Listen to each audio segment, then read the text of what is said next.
പുല്ല് ഉണ്ണാൽ മുടിയാതണ്ണ. എന്റെ അണ്ണ നമുക്ക് ഈ പെസ്സും കളിച്ചിരുന്നാ മതിയാ. പട്ടി. എടാ ഇതൊക്കെയാണ് ഇപ്പോഴത്തെ ട്രെൻഡിങ്. ഞാൻ പുതിയ പ്ലേ മേക്കിംഗ് ഒക്കെ പഠിക്കല്ലേ അല്ലടാ? അതെ അതെ. കൊല്ലത്തെ കപ്പെങ്കിലും നമുക്ക് തൂക്കണ്ടേ അണ്ണ. എടാ നീ എന്ത് വർത്താനോടാ?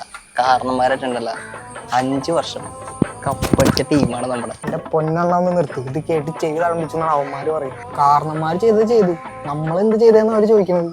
എന്ത്? ഞാൻ പറയും, ഇനിയും പറയും. ഈ കളിയാക്കണന്മാർക്ക് വല്ലതും ഇതൊന്നും നേടാൻ പറ്റിയിട്ടുണ്ടാ? സോറി അണ്ണ, വിഷമം കൊണ്ട് പറഞ്ഞതാ.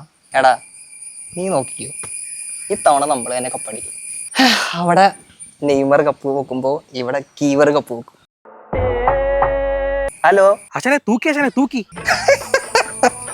എനിക്കറിയായിരുന്നു കപ്പ് നോക്കുന്നത്. തൂക്കി തൂക്കി തൂക്കി. അതല്ല, നമ്മുടെ ആ ടൂറിന്റെ ഒക്കെ കപ്പില്ലേ അവന്മാരെ ക്ലബ് ഇരുന്നത്, അതാരും എടുത്തോണ്ട് പോയിട്ടുണ്ടെന്ന്. എനിക്ക് തുറപ്പാറോ ഇത് അവന്മാര് തന്നെയാ. നമുക്ക് കപ്പ് തരാണ്ടിരിക്കാൻ വേണ്ടിയുള്ള അവന്മാരുടെ പുതിയ അടവ്.